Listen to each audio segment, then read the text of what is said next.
Bismillahirrahmanirrahim. Assalamualaikum warahmatullahi wabarakatuh.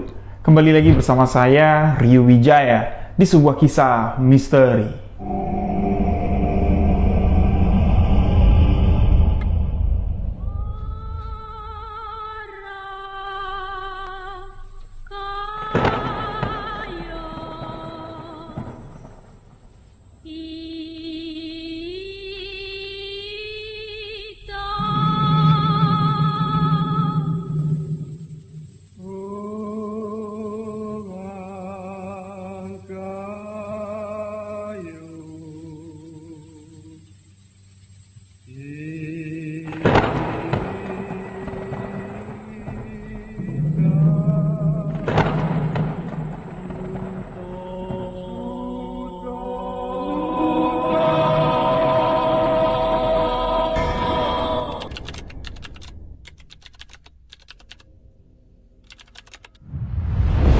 Terima kasih untuk sahabat yang telah mengklik video ini. Terima kasih untuk sahabat yang telah memberikan dukungan, memberikan support agar channel ini dapat berkembang. Untuk sahabat yang baru bergabung, baru mendengarkan kisah misteri yang saya ceritakan, sahabat boleh mengklik tombol subscribe, aktifkan notifikasi loncengnya, dan jangan lupa bagikan video sebuah kisah misteri ke akun sosial media sahabat-sahabat semua. Jika suka dengan video yang saya tayangkan di channel YouTube Rio Wijaya, tekan tombol like biar kita lebih semangat lagi menyajikan konten-konten misteri kesukaan sahabat-sahabat semua. Untuk lebih akrab dengan saya, sahabat boleh follow akun Instagram pribadi saya di rio.wijaya91, dan jangan lupa follow juga akun TikTok kami di sebuah kisah misteri official. Banyak video-video misteri yang tidak ditayangkan di channel YouTube Rio Wijaya itu ditayangkan di TikTok sebuah kisah misteri. Dan informasi untuk sahabat-sahabat semua yang ikut pre-order t-shirt sebuah kisah misteri, t-shirt semua sudah dikirim sesuai ke alamat pemesan masing-masing. Tunggu saja, dalam 1-2 hari ini insya Allah semua paket kiriman akan sampai. Nah, untuk sahabat yang ingin kirim cerita, boleh tuliskan ceritanya atau kirimkan voice note ke WhatsApp admin di 0882 6975 2103. Insya Allah kisah kiriman sahabat akan saya bawakan di segmen sebuah kisah misteri selanjutnya. Seperti kisah kiriman dari sahabat dari Bengkulu yang akan saya ceritakan di video kali ini, Mbak Liza yang ada di Bengkulu. Beliau mengirimkan sebuah kisah misteri yang terjadi di tahun 2006, yang mana kisah ini dialami langsung oleh Mbak Liza, menceritakan bahwa di tahun 2006 silam ada kejadian yang tidak bakal pernah dilupakan oleh Mbak Liza dan keluarga. Di tahun 2006 ada 2 momen kehilangan dan sebuah momen yang cukup mengharukan lah kalau saya bilang. Jadi langsung saja saya masuk ke dalam ceritanya. Diceritakan Mbak Liza tinggal di Bengkulu, di salah satu desa yang ada di kabupaten di kota Bengkulu, yang mana di tahun 2006 tersebut Mbak Liza ini usianya kurang lebih sekitar 21 tahun. Ya, Mbak Liza sudah bekerja dan Mbak Liza ini memiliki 3 saudara. Mbak Liza anak keempat. 3 saudaranya, anak pertama laki-laki, anak kedua laki-laki, dan anak ketiga ini perempuan. Mbak Liza anak keempat. Nah, anak ketiga dari ibu bapak Mbak Liza atau 4 beradik ini, perempuan kakak Mbak Liza, kita sebut saja dengan nama Mbak Tri. Mbak Tri selisih usia dengan Mbak Liza ini kurang lebih setahun setengah. Jadi di tahun 2006 Mbak Liza berusia 21 tahun kurang lebih. Nah, Mbak Tri ini usianya masuk di 23 tahun.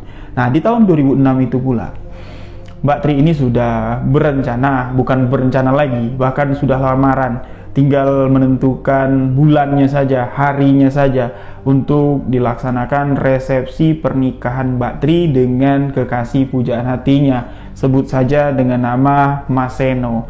Nah, Mbak Liza menceritakan Mbak Tri dengan Mas Seno ini pacaran mereka itu sejak lulus dari SMA.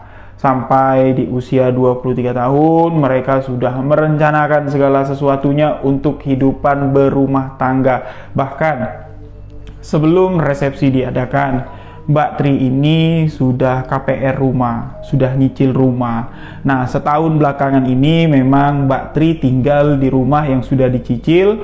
Nah, tinggal sendirian di sana sembari mempersiapkan segala sesuatu untuk resepsi. Dan masuklah di tahun 2006, keluarga sudah mulai saling saling antar tanda. Atau kalau kami di Jambi itu sudah ngantar belanjo. Ngantar belanjo itu biasanya lengkap, mulai dari membicarakan mas kawinnya berapa, mulai dari mengantar pernak-pernik untuk resepsi pernikahan atau akad nikahnya nanti. Mulai juga di sini kedua belah pihak keluarga mulai menentukan adat mana yang mau dipakai. Nah, Mbak Tri atau Mbak Liza dan keluarga ini memang tinggal di Bengkulu, tapi mereka ini asline wong Jowo, tepatnya di kota Semarang. Nah, merantau ke sana. Sedangkan calon suami dari Mbak Tri yaitu Mas Seno ini asli putra daerah Bengkulu. Jadi mereka sudah berembuk, mereka sepakat menggunakan adat Jawa dan adat Bengkulu. Jadi nanti ada 2 sesi untuk menggunakan pakaian adat Jawa. Ini mulai dari lamarannya nanti pakai prosesi Jawa, dan nanti di resepsi ada juga ya menggunakan pakaian adat Jawa, dan setelah itu baru pakai pakaian adat Bengkulu. Sudah ditentukan bulannya, sudah ditentukan tanggalnya. Bulan 10 di tahun 2006 akan dilaksanakan akad nikah dan sekaligus resepsi pernikahan antara Mbak Tri dan Mas Seno. Nah, yang mana semua keluarga di sini menyambut dengan bahagia sekali karena kan pacarannya udah lama. Mas Seno ini sudah akrab sekali lah dengan keluarga dari Mbak Tri, dengan Mbak Liza juga akrab sekali karena usia mereka kan tidak terpaut jauh, cuman terpaut 1,5 tahun. Nah, kembali lagi ke cerita dari si Mbak Liza. Pribadi Mbak Liza memang anaknya kuper, bahasanya itu kurang pergaulan. Jadi memang pacaran boleh dikatakan, jujur Mbak Liza mengatakan, dari mulai SMA sampai di usia 21 tahun yang namanya pacaran serius Mbak Liza ini belum pernah sama sekali. Pernah dekat dengan laki-laki, pacaran hitungannya itu cuma hitungan hari lah, cinta monyet lah dikatakan. Nah, jadi tidak pernah serius, tidak pernah terpikir juga bakal cepat mau menikah. Soalnya kakaknya kan di usia 23 tahun ini belum resepsi juga. Nah, barulah di tahun 2006 itu tepatnya di bulan 10 Mbak Tri akan melaksanakan resepsi.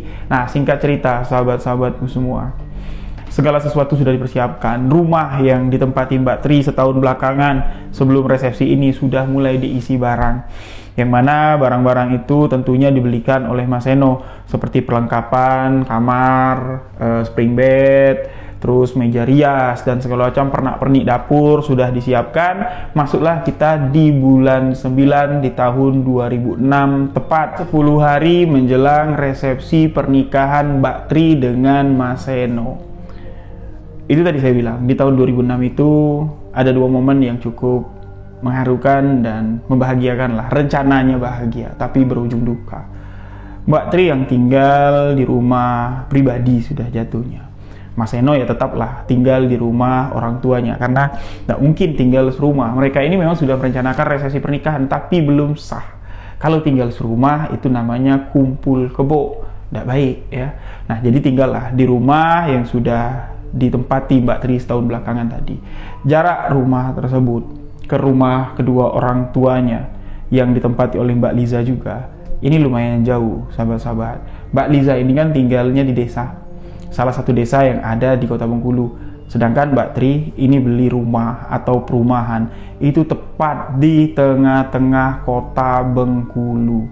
Karena Mbak Tri ini bekerja di salah satu instansi perusahaan swasta di sana. Jadi jarak dari rumah yang ditempati Mbak Tri dengan rumah kedua orang tuanya yang ditempati oleh Mbak Liza ini kurang lebih kalau pakai sepeda motor sekitar 45 menit lah dari kota tersebut menuju ke rumah. Nah, tepat di momen 10 hari menjelang akad nikah dengan resepsi pernikahan Mbak Tri.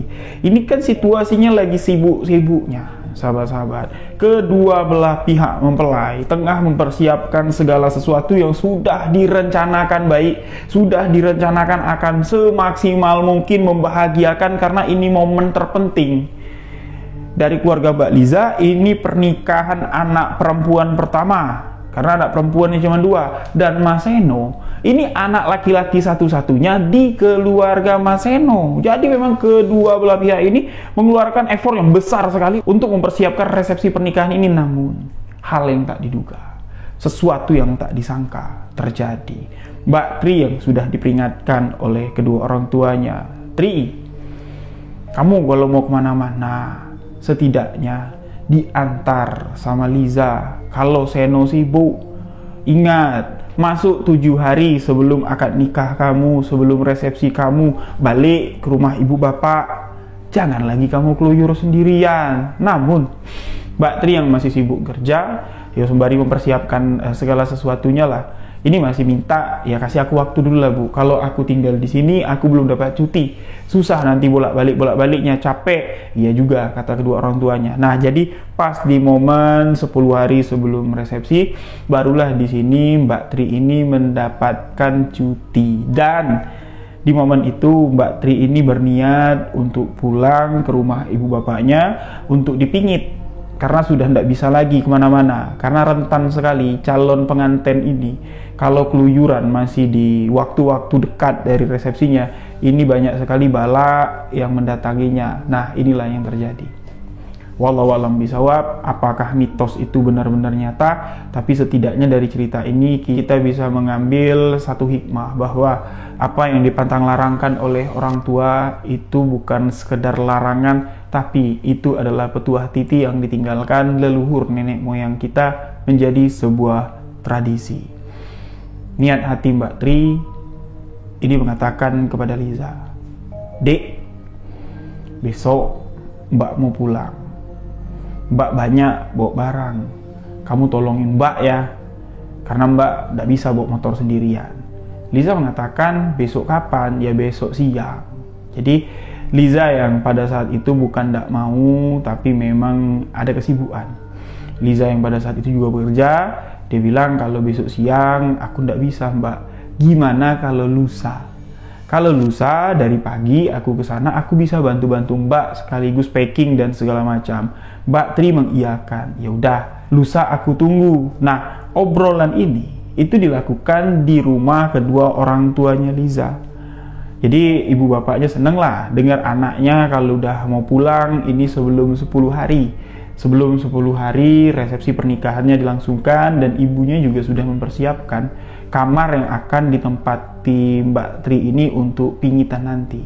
Nah, adat istiadat dari keluarga yang ada di Jawa ya, pingitan itu maksudnya supaya perempuan ini pertama tidak terlalu banyak berinteraksi dengan orang luar, tidak keluyuran, apalagi bertemu dengan mempelai laki-laki. Memang dibatasi sekali.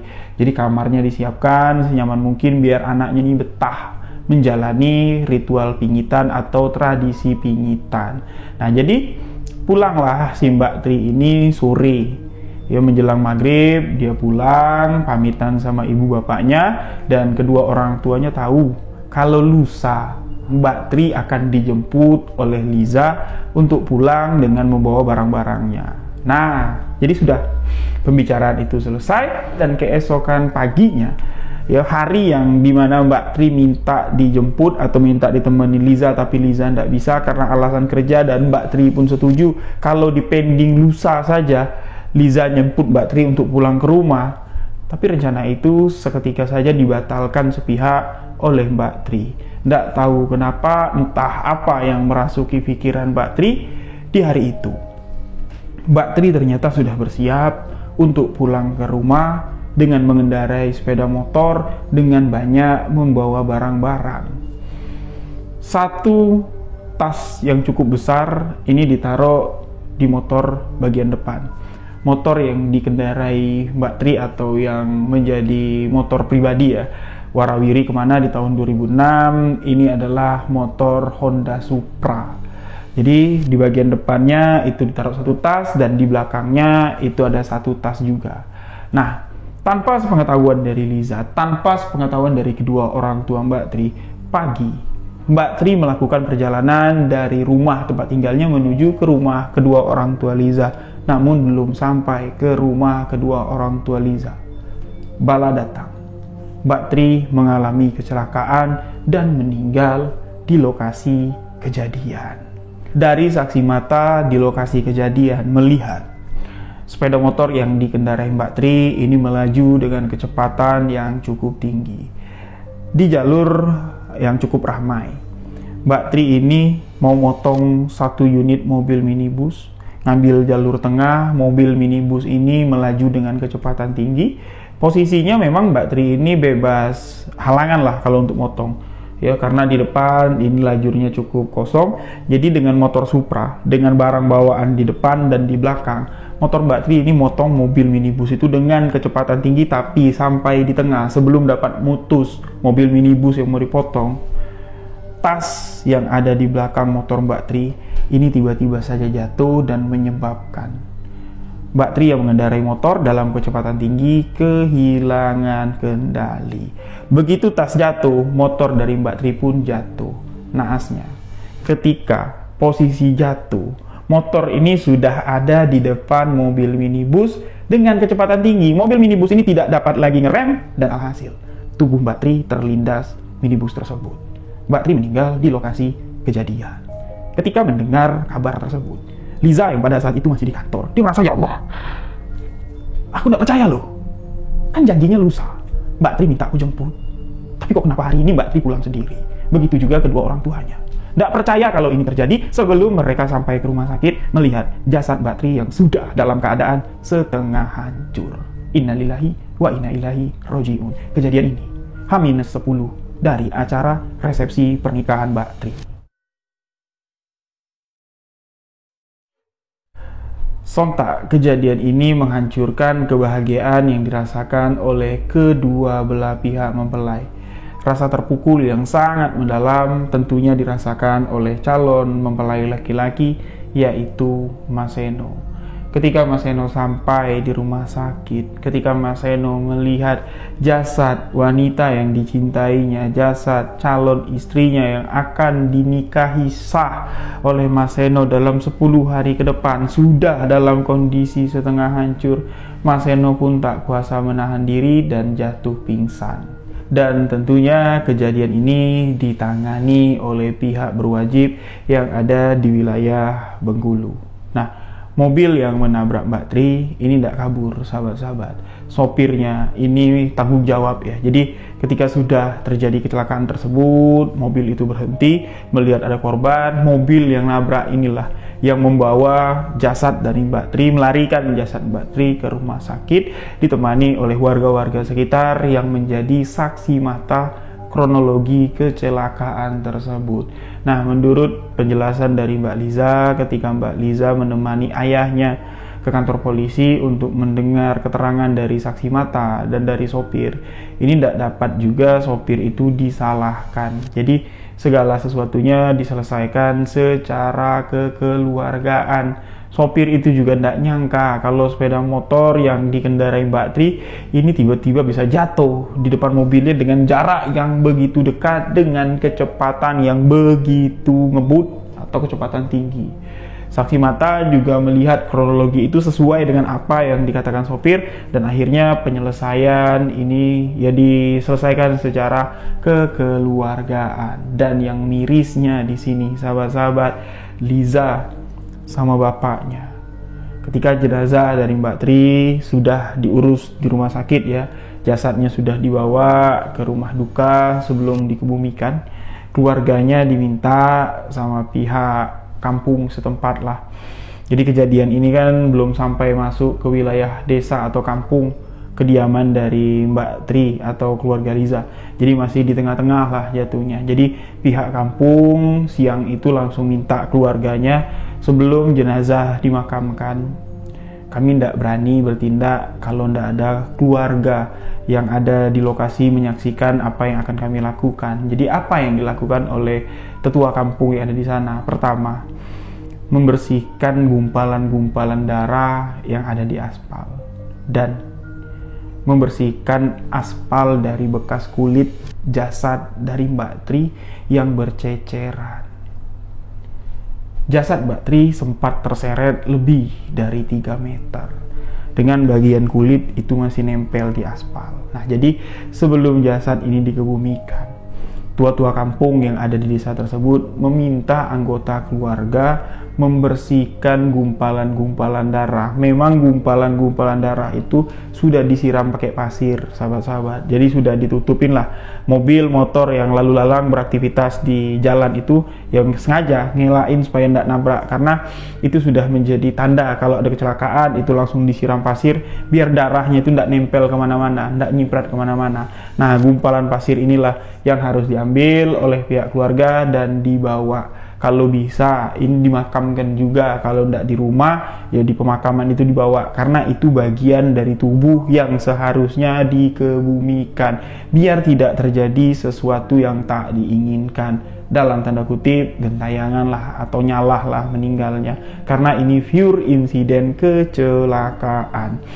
Semuanya sudah dilakukan Mbak Liza dan bapaknya lah yang datang ke TKP, membersihkan gumpalan-gumpalan darah, dibawa, dibungkus pakai kain, ditanam di dekat rumah mereka. Sedangkan jasad dari Mbak Tri ini masih menunggu keluarga-keluarga lain, dan jasad dari Mbak Tri dimakamkan di sore harinya. Kejadian ini pagi, sahabat-sahabat. Nah, rasa bersalah, rasa terpukul yang dirasakan Liza ini kalau dia ngikutin keinginan dari Mbak Tri, jemput atau cuti kerja ya di hari itu, kecelakaan ini tidak bakal terjadi. Karena mereka pakai motor ini kan dua, boncengan berdua. Minimal tas yang dibawa Mbak Tri ya ini tidak bakal jatuh lah, tidak bakal terjadi penyebab kecelakaan lah, tidak bakal menyebabkan Mbak Tri meninggal lah. Tapi apa daya, qadarullah atau takdir itu sudah ditentukan dan semua itu sudah terjadi. Jadi mereka mengikhlaskan kepergian dari Mbak Tri dan ingin membatalkan segala sesuatu yang telah dipersiapkan oleh almarhumah. Sedangkan Mas Eno di acara pemakaman ini sengaja tidak dihadirkan oleh pihak keluarga karena beliau masih terpukul sekali, masih syok sekali. Jadi dimakamkanlah jasad dari Mbak Tri. Di hari pertama yasinan, di hari kedua yasinan, di yasinan ketiga barulah Mas Seno ini datang ke acara yasinan, baru dapat bertemu dengan pihak keluarga dari almarhumah Mbak Tri. Jadi setelah acara yasinan ketiga, ibu bapak Mbak Tri mengikhlaskan kalau memang segala sesuatunya dibatalkan karena ini sudah masuk H-7, yang mana H-7 ini mereka sudah mengeluarkan segala sesuatu untuk pembayaran. Dari awal kedua belah pihak keluarga ini sudah merencanakan resepsi pernikahan ini diadakan besar-besaran dan biayanya ndak main-main, sahabat-sahabat. Pakai adat Jawa full itu ya, nominal angkanya ndak bisa disebutkan di sini, yang jelas besar. Begitu juga dengan adat dari Bengkulu, pakaian adat, ritual resepsi pernikahan tradisionalnya, itu biayanya semuanya sudah dikeluarkan dari jauh-jauh hari. Nah, di hari ketiga itu tidak ada pembicaraan untuk membatalkan, tidak ada bicara untuk apalah. Jadi pihak keluarga di sini menyerahkan segala keputusan kepada Mas Eno. Kalau memang minta dibalikin apa yang sudah dihantarkan, keluarga sudah siap untuk mengembalikannya. Kalau untuk masalah duit hantaran itu sudah digunakan untuk segala sesuatunya. Kalau minta diganti ya sudah, kami minta waktu. Nah, selesailah pertemuan di hari ketiga. Namun masuk di H-5, tiba-tiba saja pihak keluarga dari Mbak Tri almarhumah ini berembuk. Mereka sekeluarga memanggil keluarga dari Mas Eno. Liza di sini juga turut didudukkan dalam permasalahan ini, yang mana Liza sama sekali tidak tahu untuk apa pertemuan ini diadakan. Sepintas Liza berpikir ya mungkin cuman untuk ya menyelesaikan resepsi yang batal, yang gagal ini. Jadi malam mereka kumpul semua, pihak keluarga dari Mbak Tri ini kumpul semua, adik-beradik, paman-pamannya semuanya kumpul. Datanglah keluarga dari Mas Eno. Nah, jadi singkat cerita di pertemuan malam itu, pihak keluarga dari Mbak Liza to the point langsung mengatakan ke keluarga Mas Eno, kalau memang berkenan, Alangkah baiknya silaturahmi ini tidak terputus begitu saja. Kami mengenal Seno itu bukan cuma sekedar mengenal sebagai calon menantu, tapi sudah kami anggap seperti anak kami sendiri. Kedekatan Seno pun dengan keluarga kami rasa begitu.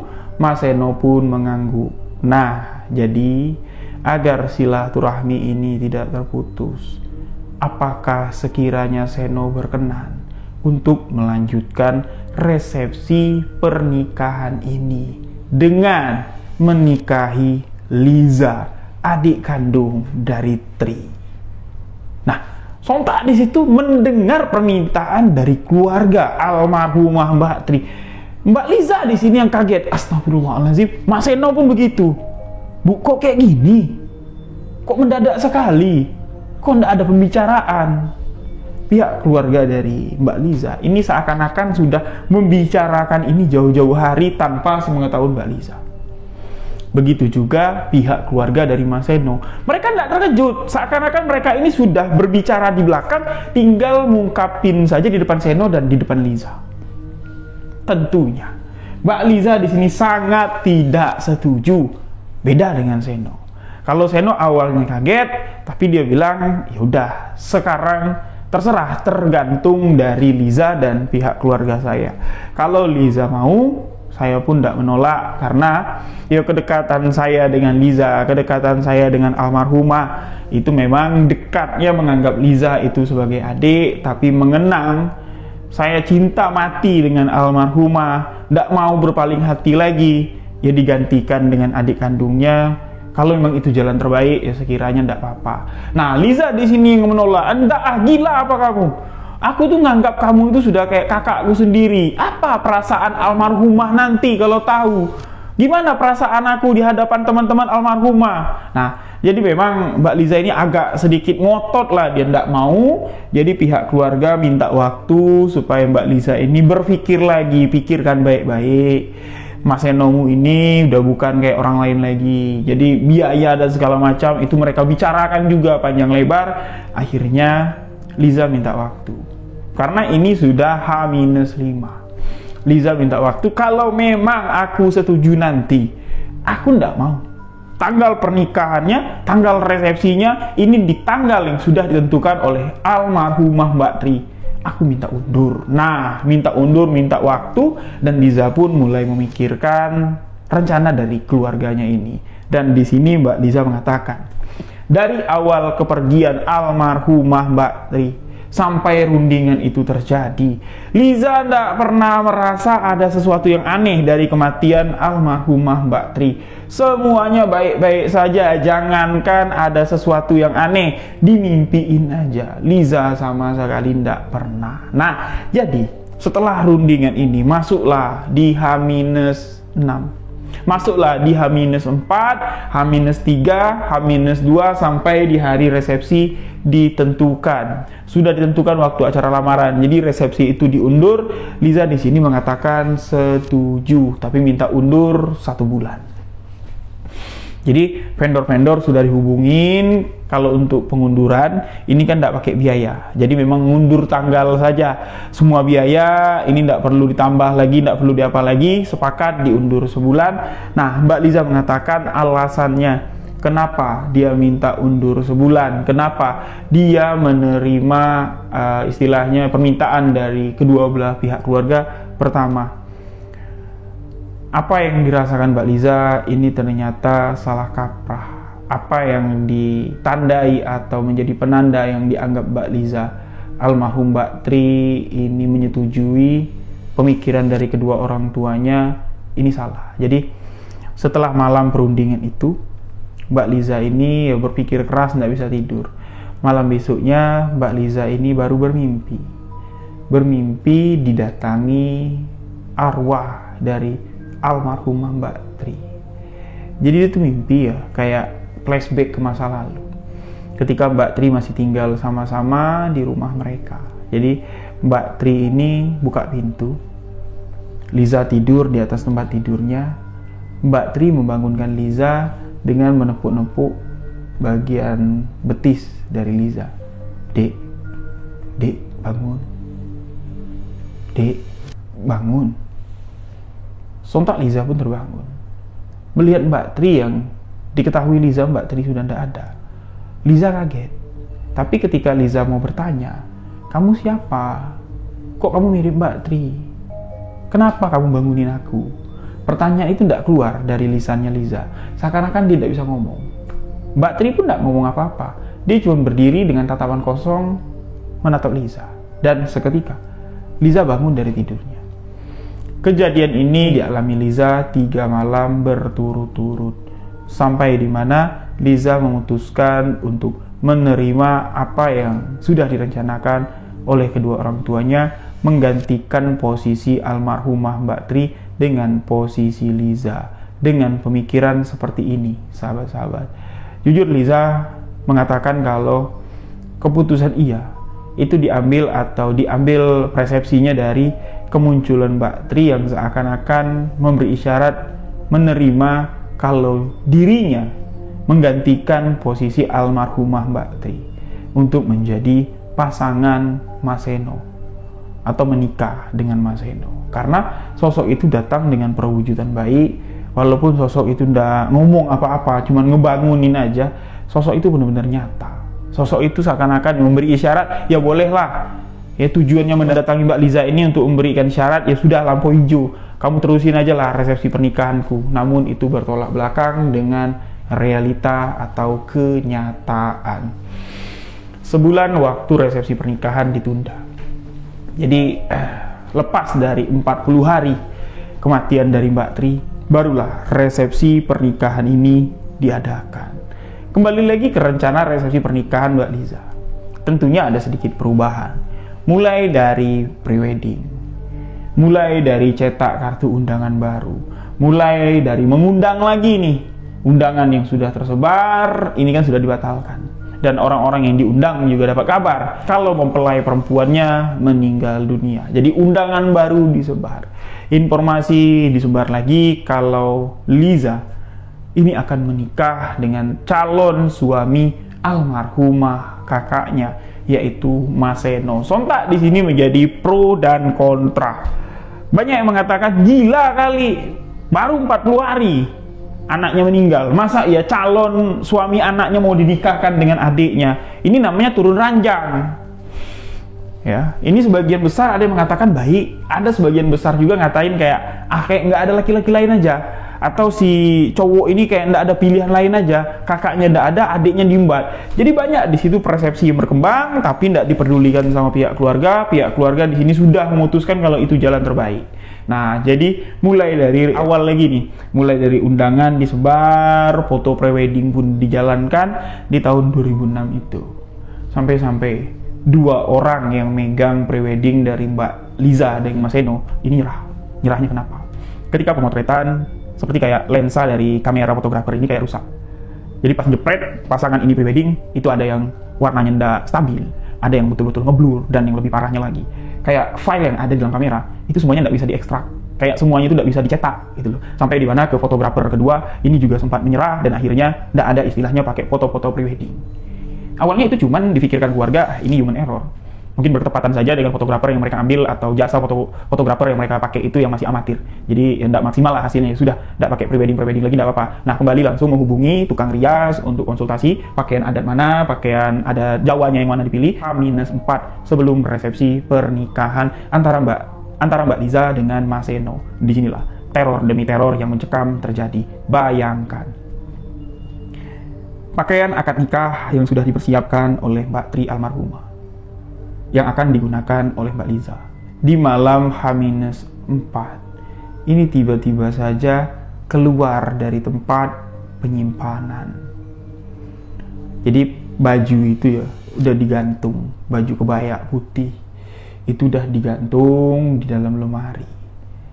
Tiba-tiba saja Mbak Liza terbangun, kok baju ini sudah ada di luar lemari, dan baju ini sudah kayak kusut gitu loh, kayak ada yang ngacak-ngacak baju itu.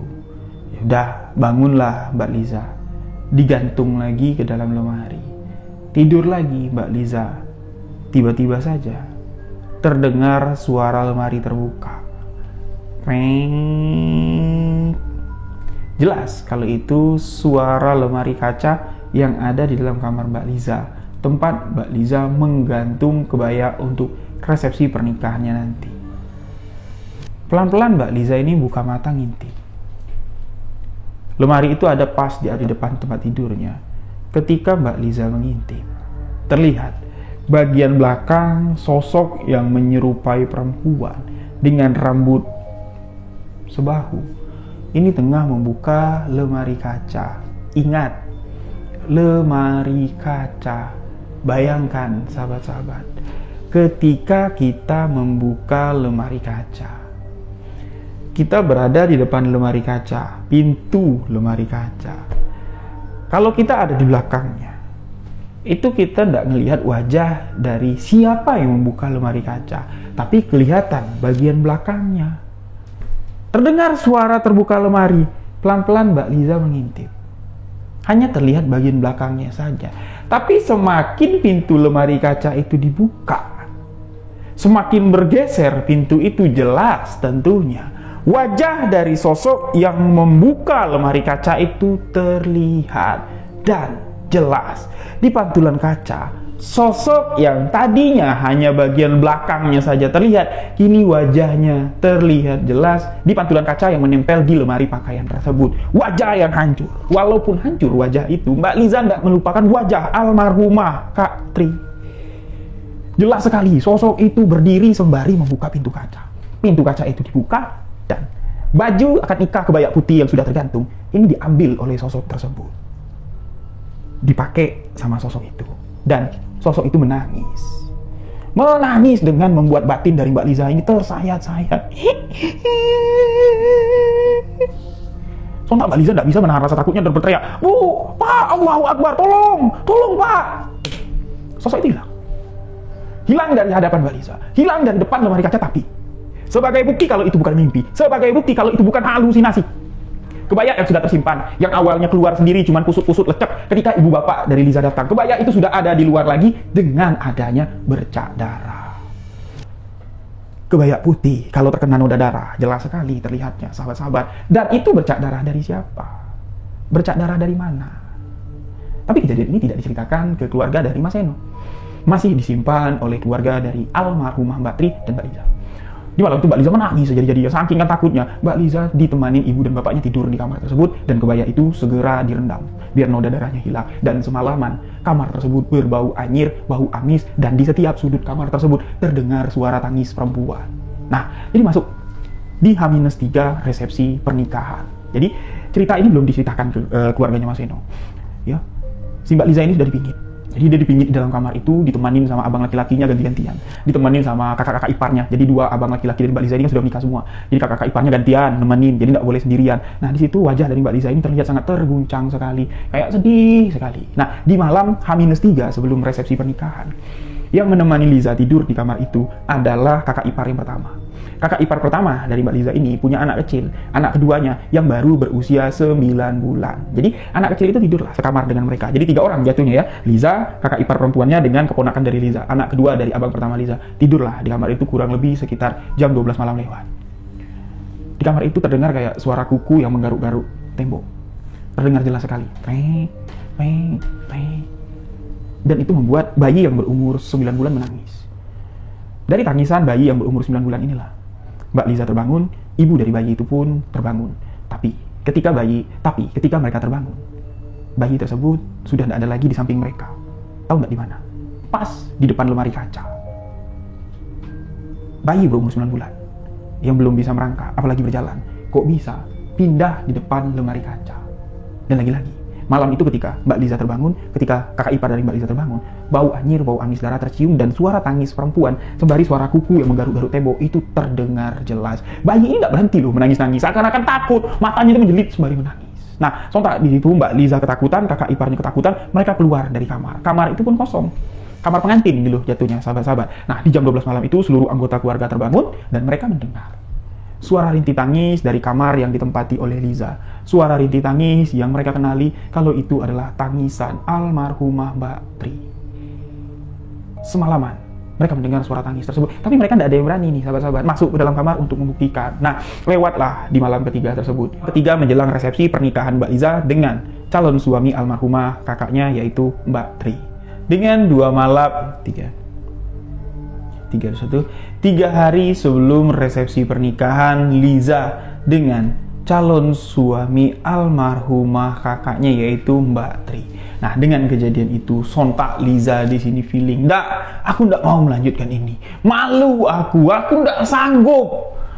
Ndak sanggup aku didatangin terus sama almarhumah Mbak Tri seperti ini. Yakin aku kalau ini adalah penolakan dari almarhumah untuk aku menggantikan posisinya. Tapi kedua orang tua dari almarhumah Mbak Tri, kedua orang tua dari Liza mengatakan, enggak, ini tidak ada kaitannya dengan mbakmu. Mbakmu meninggalnya elok kok, meninggalnya baik kok. Kalau memang iya, mbakmu tidak setuju, kenapa baru sekarang ganggu kamu? Kenapa tidak dari keputusan pertama saja? Atau rencana kami menjodohkan kamu dengan Zaino? Tidak, ini cuma gangguan kecil lah. Insya Allah nanti Bapak datangkan Ustadz untuk menetralisir semua ini. Terus Mbak Liza ini diyakinkan kalau ini jalan terbaik. Duk, jangan sampai kita malu 2 kali. Batal nikahin anak kita. Batal. Jangan sampai kita malu 2 kali. Membatalkan resepsi pernikahan. Apa kata keluarga Seno? Apa kata tetangga kita? Jangan bikin malu. Nah, mendengar itu Mbak Liza pun menguatkan diri. Mbak Liza pun di sini menahan hati, sampailah di mana Ustadz atau Kiai yang dijanjikan bapaknya si Liza ini datang untuk menetralisir itu semua. Tapi penetralisiran ini kan dilakukan di siang hari, tepat di H-2 sebelum resepsi pernikahan. Nah, dilakukan di siang hari, yang mana di siang itu sudah ramai orang datang. Jadi orang datang bertanya, ada apa? Enggak, cuma ngedoain aja supaya resepsinya lancar. Nggak ada yang menceritakan kalau ada teror di rumah itu. Nah, jadi siang itu dilakukan penetralisiran. Di malam harinya di kamarnya Liza, di kamar pengantin ini semakin banyak yang menemani Liza. Sepupu-sepupunya, kakak-kakak iparnya kumpul semua, dan semua orang yang tidur di kamar Liza pada malam itu melihat kepulangan dari almarhumah Mbak Tri masuk ke kamar tersebut. Ini masih di sekitaran jam 11 malam. Awalnya cuma terdengar suara kayak gini loh, sahabat-sahabat. Di lantai. Jadi lantai rumah Liza itu keramik. Kalau lantai keramik, kalau kita ketuk pakai kuku biasa, itu suaranya ndak nyaring. Tapi kalau kuku kita tuh panjang ya, terdengarnya kayak tring tring tring. Itu jelas sekali, dan suara itu terdengar di depan pintu kamar. Nah, jadi di dalam kamar ini ada 5 orang. Liza, 3 orang sepupunya, dan 1 orang kakak ipar nomor 2 dari Liza. Jadi perempuan semua. Salah satu keponakan atau sepupu dari Liza ini bilang, itu apa mbak? Itu kucing enggak? Kucing enggak mau masuk? Di rumah ini kan enggak ada kucing. Liza bilang, jadi suara apa ya? Udah, usah dengerin kata kakak ipar Liza yang nomor 2. Mungkin kakak ipar Liza nomor 2 ini udah feeling, ya, akan terjadi sesuatu. Jadi Liza disuruh tidur duluan. Dah, kamu tidur dulu lah, jangan cerita-cerita lagi. Besok kan banyak kegiatan yang harus dilakukan. Dah, tidur semua. Nah, ketika salah satu sepupu dari Liza ini mau mematikan lampu, menghidupkan lampu kamar, lampu tidur, ini kakak ipar yang nomor 2 dari Liza mengatakan nggak usah dimatikan lampunya. Biar aja kita tidur terang-terang kayak ini, biar enak nanti subuh bisa kebangun cepat, nggak kelewatan sholat subuh. Dan akhirnya mereka pun tidur pada malam itu. Nah, kejadian tadi kan di sekitar jam 11, kayak tanda-tanda lah akan terjadi sesuatu di malam harinya. Nah, posisinya mereka ini kan berlima, spring bed itu cuma 1. Spring bed itu ukurannya cuma untuk 3 orang dewasa. Otomatis yang 2 orang ini itu tidur di bawah, di lantai dengan kasur tambahan. Dan di malam itu 2 orang yang tidur di kasur tambahan yang ada di kamar Liza tiba-tiba saja terbangun sudah ada di luar kamar. Nggak tahu gimana caranya 2 orang ini pindah dengan posisi tidur yang sama, dengan kasur yang nggak bergeser. Seakan-akan pindah itu seakan-akan dipindahin itu, diangkat kasur-kasurnya, dipindahin tanpa ada rasa goncangan, tanpa ada rasa apapun. dengan kondisi pintu terbuka. Kakak ipar nomor 2 dari Liza membangunkan Liza. Za, bangun Za, bangun. Mbak Liza pun terbangun. Kenapa Mbak? Diam. Yang mana Mbak Liza ini belum kan matanya baru kayak baru ngucok-ngucok mata lah. Ya kan lampu terang. Ini kan lampu terang. Ketika kita buka mata, yang jelas pandangan kita tuh nggak langsung terang. Jadi agak-agak ngeblur ya, masih agak-agak ngeblank kayak gitu. Nah, kakak ipar kedua dari Liza ini bilang, "Tuh, kamu jangan kaget ya. Kamu lihat di depan meja rias kamu. Itu ada siapa? Kamu lihat enggak?" Barulah Mbak Liza ini memalingkan pandangannya ke arah meja rias. Di depan meja rias, itu jelas duduk seorang perempuan dengan pakaian yang sudah lusuh sekali. Duduk tuh baunya lemah kayak gini. Duduk dengan rambut yang terurai ke depan. Dari kaca depan meja rias itu tidak kelihatan wajah siapa, sahabat-sahabat. Dengan suara tangis, Liza mendengar sosok itu mengatakan, "Dik, kamu jahat. Kamu mau menggantikan aku. Dek, aku gak ikhlas. Aku gak ikhlas kamu gantikan." Sosok itu menangis dengan kencangnya. Dan yang anehnya, satu orang yang tidur satu spring bed dengan Mbak Liza ini berkali-kali dibangunkan, tidak bangun-bangun.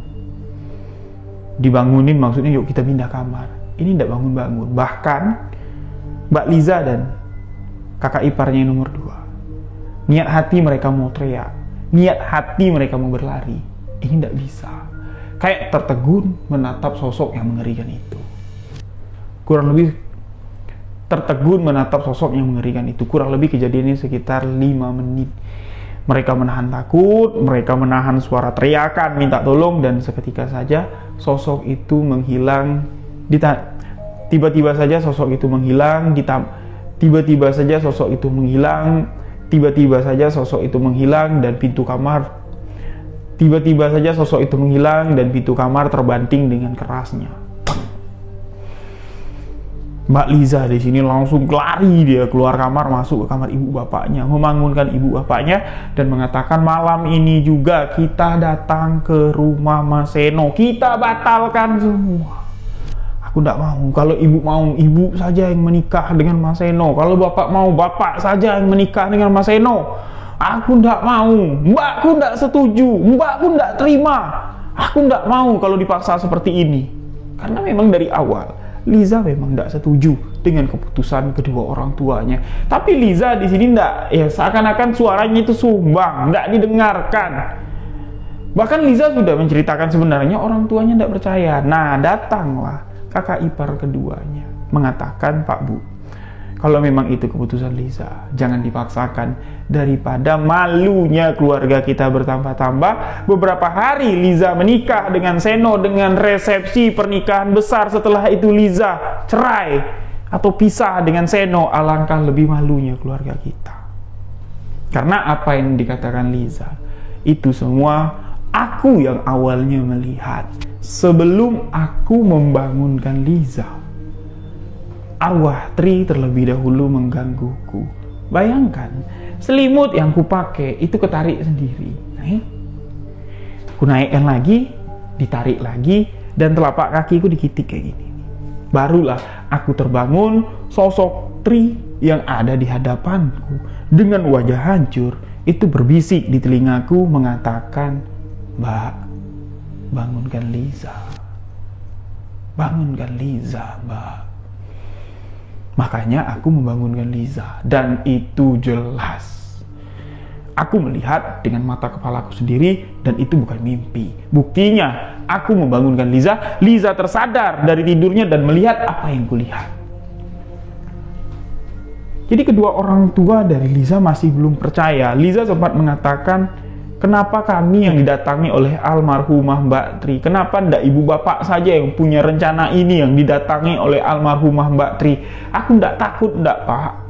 Aku ndak serem kok Pak. melihat penampakan Mbak Tri seperti itu, tapi aku sedih mendengar rintik tangis dari Mbak Tri. Aku merasakan sakitnya, karena aku merasa bersalah juga atas kepergian Mbak Tri. Coba saja di hari itu aku turutin kemauan Mbak Tri, bantu-bantu dia pindah, ndak aku cancel untuk pindah lusa, mungkin Mbak Tri sekarang masih ada di sini bersama kita. Jadi jangan paksa aku lagi. Nah, jadi di tengah malam itu terjadi ya keributan lah di rumah itu, sampai di mana di pagi harinya kedua orang tua dari Mbak Liza dengan almarhumah Mbak Tri ini masih ngotot untuk menikahkan anaknya, dan keputusan pun diambil sama Mbak Liza. Mbak Liza sempat kabur untuk melarikan diri dari resepsi pernikahan terlarang tersebut. Kenapa terlarang? Karena almarhumah dari Mbak Tri yang jelas-jelas kekasihnya mau nikah dengan adik kandungnya sendiri ini menolak acara tersebut. Mbak Tri lari atau dilarikan oleh kakak iparnya yang kedua dan kakak iparnya yang pertama. Mereka merasakan empati perempuan, bagaimana rasanya kekasih hati dicuri dalam waktu dekat atau dalam waktu yang tidak baik. Ini kehilangan Mbak Tri ini kehilangan yang mendalam. Walaupun dia sudah meninggal, tapi rasanya itu masih ada di dunia ini. Melihat calon suaminya yang diperjuangkan Mbak Tri bertahun-tahun pacaran dengan resepsi pernikahan yang ada di depan mata, bukannya pihak keluarga ini menenangkan, membatalkan, tidak menjodoh-jodohkan lagi, mendoakan supaya almarhumah tenang, malah di sini memancing amarah dari Korin, dari almarhumah untuk bangkit. Bangkitlah almarhumah Mbak Tri dari kuburnya. Teror ini kembali berlanjut di rumah kedua belah mempelai. Keluarga Seno yang tidak tahu apa-apa ini jadi tahu. Karena apa? Seno di malam H-2 resepsi pernikahan dengan Liza ini seakan-akan menjadi orang gila. Pergi ke dapur, pergi ke garasi, pergi ke kamar adiknya, pergi ke kamar bapaknya. Mana Tri? Tadi Tri ada di sini. Pak, Tri pulang Pak. Tri kembali Pak. Tri masih hidup Pak. Mana Tri Pak? Jelas dia melihat kalau Tri membangunkannya dengan wajah atau dengan pakaian yang digunakan Tri. Ini pakaian yang sudah mereka sepakati untuk resepsi akad nikah, pakai kebaya putih. Seno kayak orang gila, dan barulah kedua belah pihak keluarga bertemu. Liza sudah kabur, Seno sudah dilarikan untuk perobatan atau pengobatan. Jadi kedua belah pihak keluarga bertemu. Jadi inti pembicaraannya saja, karena Mbak Liza tidak ada di situ, karena Mbak Liza juga mendapatkan cerita atau inti dari pertemuan itu saja, dan akhirnya semua ini dibatalkan. Tapi pembatalannya ini secara sepihak, seakan-akan skenarionya si Liza ini lari dari resepsi pernikahan. Jadi biar ya palang malulah daripada nanti ini berlanjut-lanjut, biarlah kami yang menanggung malu, kata keluarga Liza. Jadi keluarga kalian palingan nanti ya tinggal ya bertahan aja lah, gimana caranya untuk supaya masalah ini tidak bocor kemana-mana. Jadi Liza biarlah tenang dulu, dibawa sama kedua kakak iparnya. Nanti kami umumkan saja kalau resepsi pernikahan ini kembali dibatalkan karena mempelai perempuannya kabur atau dibawa kabur. Nah, setelah 1 bulan Liza ini dilarikan atau pindah dari lokasi rumahnya memang untuk menenangkan diri, barulah Liza dibawa pulang ke rumah. Kehidupan Liza pun kembali normal seperti biasa, dan alhamdulillah setelah semua ini dibatalkan, tidak ada lagi gangguan-gangguan yang dialami oleh Liza atau perwujudan dari almarhumah Mbak Tri itu tidak pernah muncul lagi. Jadi munculnya atau komunikasi yang dialami Liza dengan almarhumah Mbak Tri itu cuman 2 kali ya. Yang paling terakhirnya ketika Mbak Tri mengatakan, "Dek, kamu jahat. Kamu jahat sama Mbak." Dan dari situlah batin Liza ini terketuk, membatalkan segala sesuatunya untuk terus menyakiti arwah almarhum Mbak Tri yang sudah meninggal dunia. Miris memang kisah ini terjadi. Nah, jadi itulah kisah misteri yang dibagikan sahabat kita Liza dari Bengkulu. Terima kasih Liza sudah mengirimkan cerita yang menarik sekali. Jadi sedikit penjelasan ya dari saya tentang tanggapan saya tentang kisah yang dibagikan oleh Liza. Jadi di satu sudut pandang atau satu persepsi saya katakan di sini tidak ada yang salah sih sebenarnya. Ya, menikahkan calon suami Mbak Tri dengan Liza, adik kandung, ini sebenarnya tidak ada masalah asalkan kedua belah pihak setuju dan yang terpenting mempelai menerima. Tapi yang jadi permasalahannya di sini ikatan batin. Ikatan batin seseorang yang sudah meninggal. Ini memang sebagian orang menganggap sudah terputus dari dunia ini, tapi dengan adanya rencana, dengan adanya keinginan atau harapan sebelum kematian datang, itulah yang bisa membangkitkan kembali seseorang dari kematian. Ingat, hasbunallah wa ni'mal wakil, ni'manallah wa ni'man nasir. Dan ingat, ya, kita hidup di dunia ini. Hablum minan nas, hablum minallah. Urusan kita di dunia selesaikanlah di dunia ini. Dan ingat juga, urusan kita dengan Tuhan itu hanya kita dan Allah yang mengetahuinya. Wallahu alam bisawab. Apakah yang mendatangin Liza adalah sejati arwah atau korin dari almarhumah Tri yang tidak ikhlas calon suaminya dinikahkan setelah kematiannya?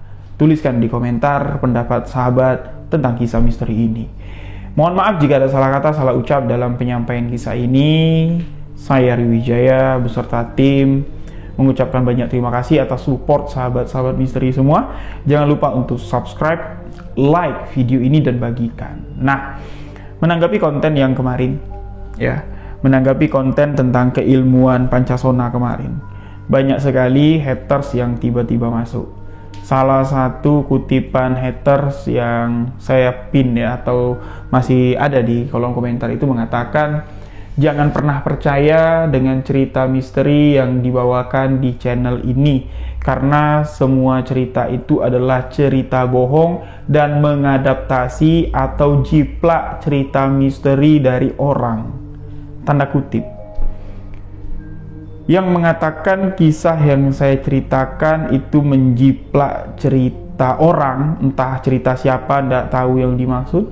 Apakah channel serupa dengan ini? Tolong tuliskan atau jelaskan cerita mana yang saya jiplak. Tolong disamakan, tolong disatukan ceritanya. Apakah memiliki alur cerita yang sama? Tolong kasih paham saya. Apa perlu di setiap video saya spill bukti email, bukti-bukti voice note untuk membuktikan kalau kisah yang saya bawakan bukan kisah karangan, bukan kisah yang saya buat-buat? Alangkah pandainya saya mengarang cerita 570 video tayang di channel YouTube ini. Kalau karangan saya mungkin itu sudah jadi 500 buku dan menghasilkan miliaran rupiah mungkin, kalau saya bisa karang sendiri. Jadi kalau memang Anda memiliki channel serupa dengan ini, ingin menjatuhkan saya, silahkan. Karena saya tidak mengejar popularitas dalam dunia per-YouTubean.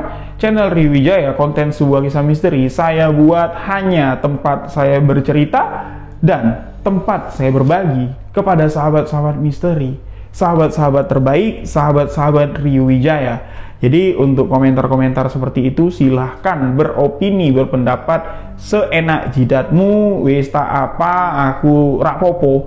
Jadi ya, pendapat kalian saya tampung semua, tapi itu bukan satu trik untuk menjatuhkan saya.